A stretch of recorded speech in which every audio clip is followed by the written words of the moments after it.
Hey guys, we're in the shop working a little bit on Tom's CJ5 Body Tub, and I have some accessory pieces done. This hood had a very sharp dent here, a bad wrinkle here, and it looked like maybe a brick hit it here that was so deep and ugly, and another one over here. And I didn't go through showing you everything going on with this, but basically the same as I did on the floor. Knocked the dent up to the top where I could work on it, and then you could see the tracks of the shrinking disc. And whenever metal is dented, you know it's stretched, so you've got to shrink everything back together like this. And this is perfectly ready for some epoxy primer. The hood itself, if you look down, can you look down the bottom there, Matt? This is in rough shape here with just whatever chemicals on there. I don't know if that's the OSFO or if it's from the dip, but it's very rough.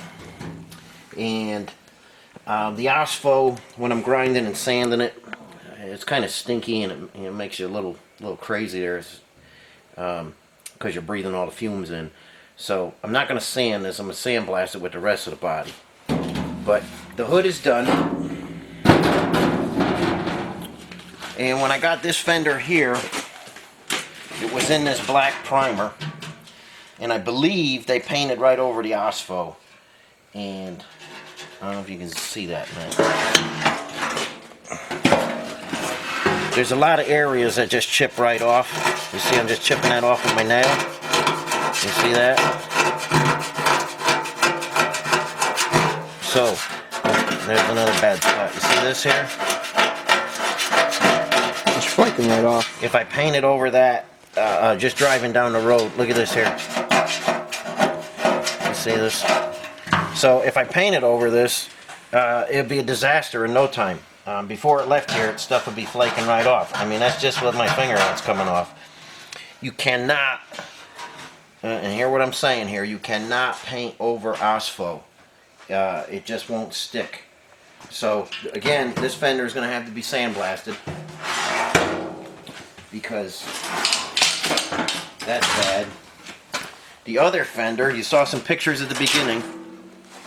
The other fender is finished. I got that bad crease out of the front. But what concerns me on this one, let me try and get into some light. Let's go on the bench, man. Or right here on the thing here. Right. This one, can you see this in here, Matt? Even though this was dipped, this is horribly rusted in here. All the seams. So I don't know what actually went wrong with the dip on this. It's just the seams are bad. They should have been cleaned better. I don't know why it didn't happen. But again, I'm not going to paint over that. I'm gonna put some rust converter in there first, and then I'm gonna sandblast it after that. And I'll show you more about that rust converter on the body. But this fender, there was a lot of extra holes in it.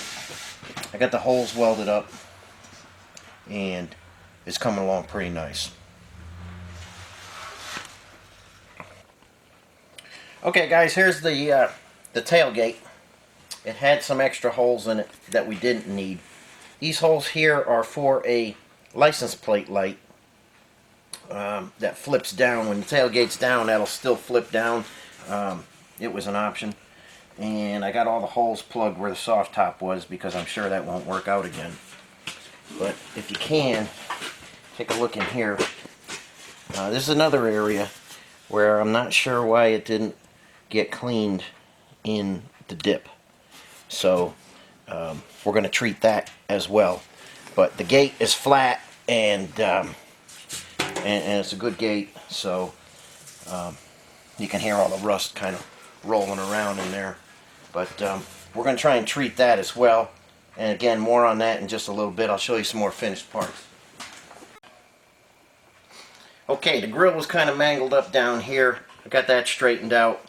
And again, like a lot of the other parts, we've got a terrible coating of, like I say, it's OSFO or something. But this is in very good shape. And again, because there's no way we're going to sand in all these tricky areas here. This is going to have to be sandblasted. That's the thing about projects. You don't always know from pictures what they look like, and then things start to add up quickly. I didn't plan on sandblasting this, but that's something that we're going to have to do because we'd never clean all these areas.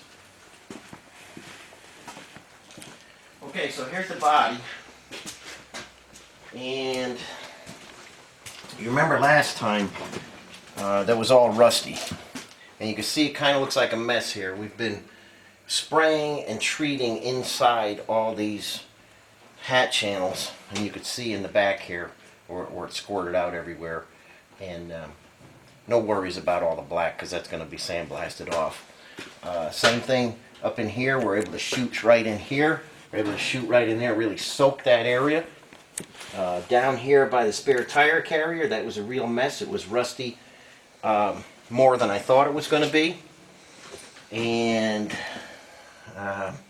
we put one heavy coat on one day, and then I came back another day. It's pretty stinky, so I did it at night before I went out of the shop and treated this. So we got 2 good coats on here, and I think that's going to do the trick.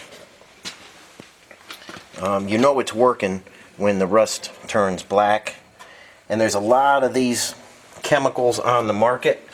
I'm going to go quick grab the container and show you what I use.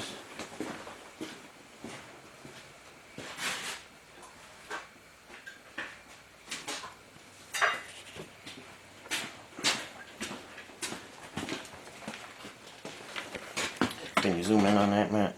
Yep. Let's see. Okay, this is Coral Seal, and it goes on white. It's easy to see where you're putting it, and it's thick. It's not like some of those thin ones.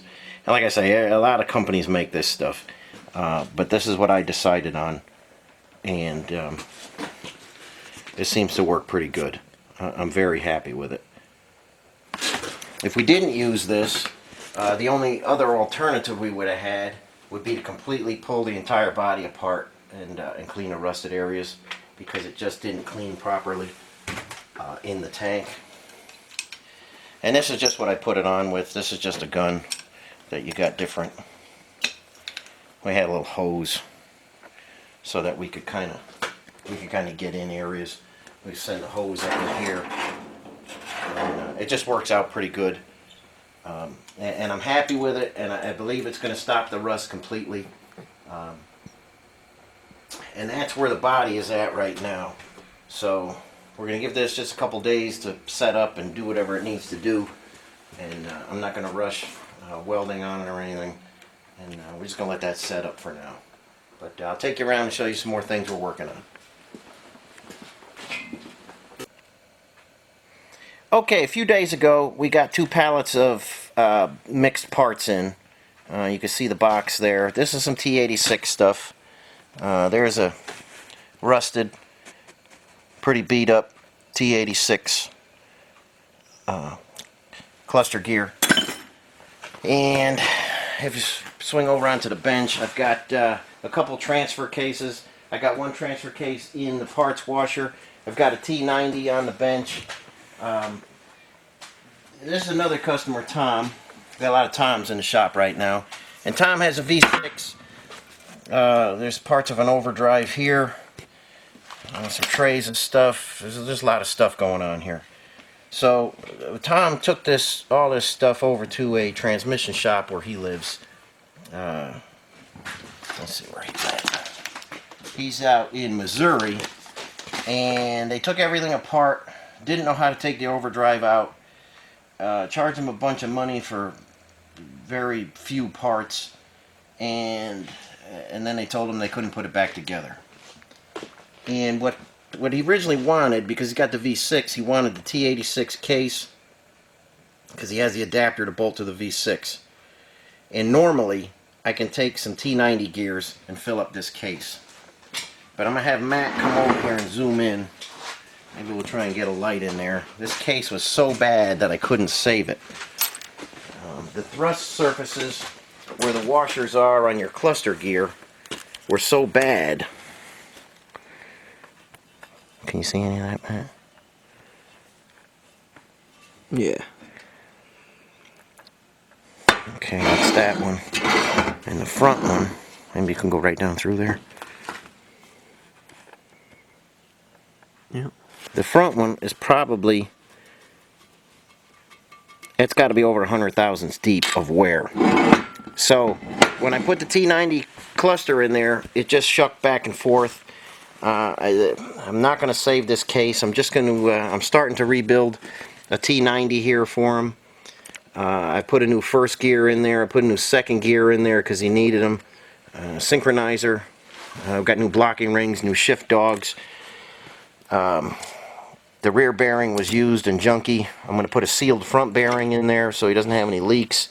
And we're missing parts. I don't know what happened on the Overdrive. It wasn't taken apart properly. They're missing some parts. I have to figure out exactly what's missing and order replacement parts for this.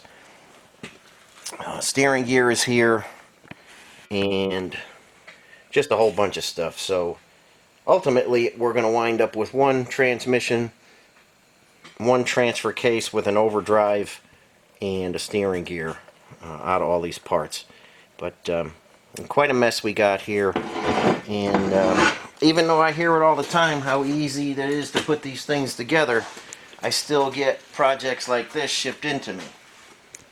Most guys tell me they can rebuild this stuff with their eyes closed, and then you take it to a professional transmission shop and this is what they do to you.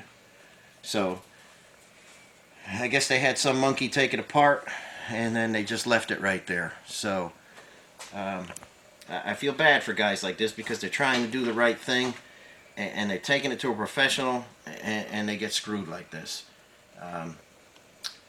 But I'm going to get you straightened out, Tom. Don't worry about it. I'll make sure everything is good before it leaves here.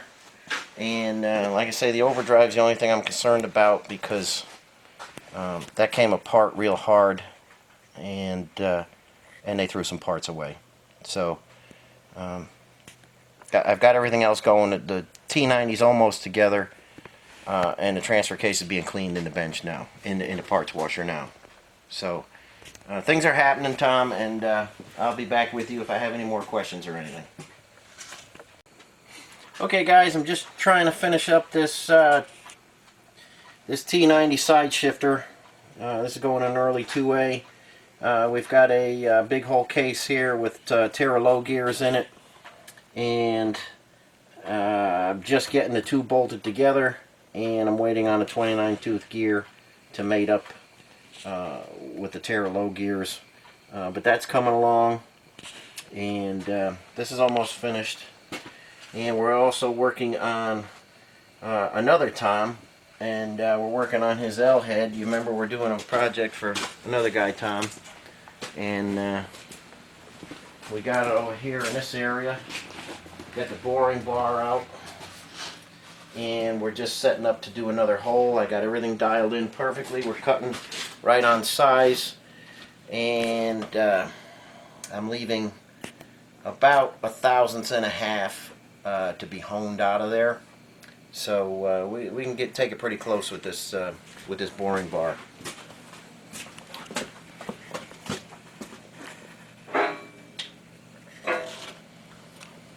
So this is our holder. This goes up through the cylinder, and our bar grabs onto it, and that locks the boring bar in place. I'm going to set up now and do another hole, and I'll show you the process and the boring bar and how everything works. Okay, guys, we're set up to bore cylinder number 2. Before you start trying to do any boring, make sure you have a good square plain block here. You don't want to have any irregularities on this surface, and you want to make sure that this surface that the machine's sitting on is going to be 90 degrees to the hole. So the way we get this centered up, these guys are called cat's paws. There's a bunch of different sizes in the kit, and I take that and I send that down to the bottom part of the hole, and then we expand those out, and what that does is keeps the machine centered. Then we go back, we tighten it down. So as we're boring, I'll send those out a little bit, and that'll keep the hole nice and true. But this is where we're going to put our cutter.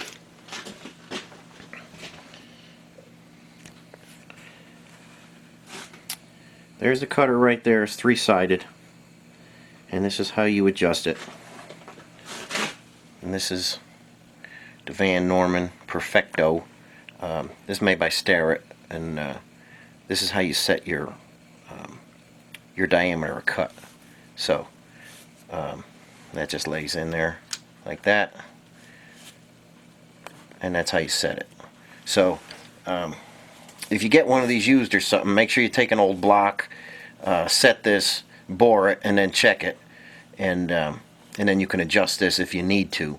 But once you get this right, you could successfully bore anything. So this is going to go in here.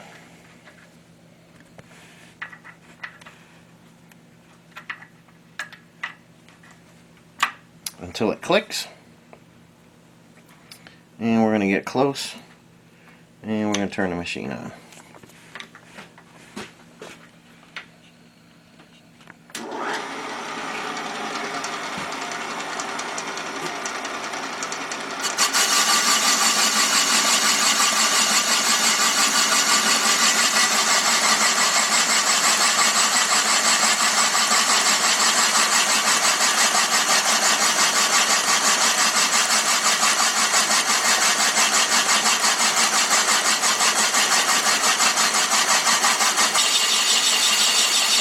Okay guys, don't start expanding these guys out until they reach the top.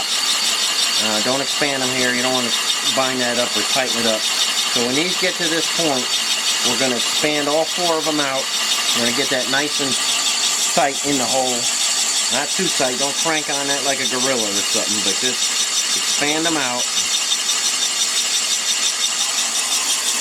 Going to turn those out. We feel some pressure.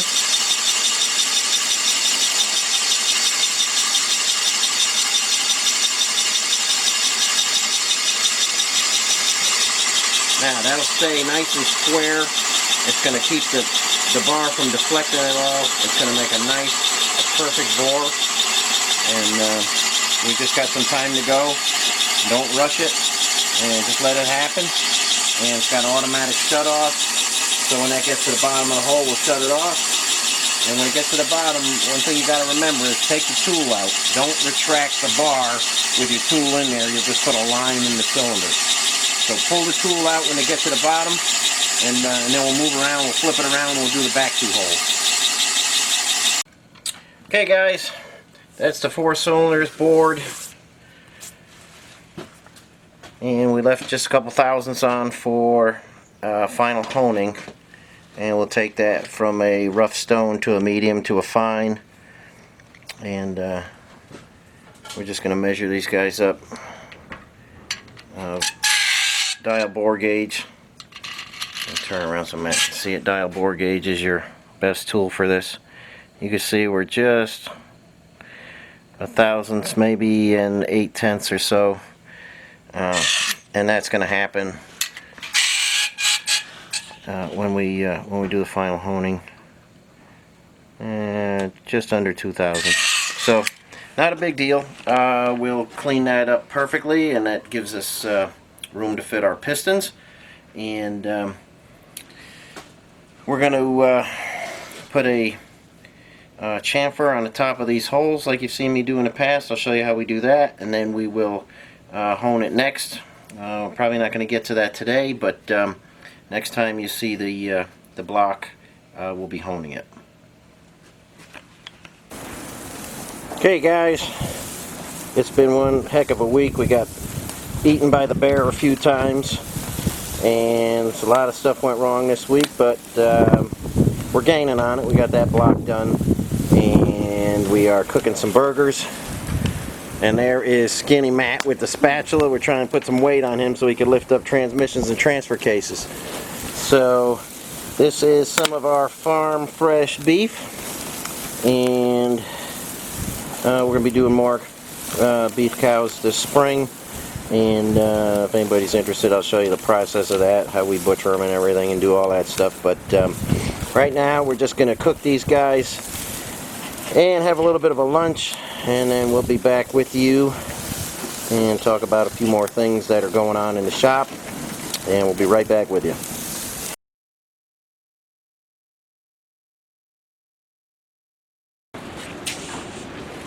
Okay guys, we're out in this back area here where I've got some overflow from the shop, and Matt rolled in with this guy and he is offering it for sale. It has a custom built body on it from the last guy. It does have clean paint, and they made some weird wheel houses in there, put a roll bar in, brand new seats. It does have the T98 4-speed in there, which is a plus. It runs okay. We're going to do a little bit of work to it. Somebody did not realize that there was left-hand studs on the left side, so they snapped off a bunch of them. We got to replace some studs in there. Open the hood, Matt. It looks good. Like I say, it is a kind of a custom body. It does have the F head in it. New carb on it. And it runs very nice. It drove right in here without any trouble. Somebody spent some money on it. And it's all together. It's not for the purist because it's not an original body. But it is a fun little buggy to drive around. And if anybody's interested, just shoot me a comment below.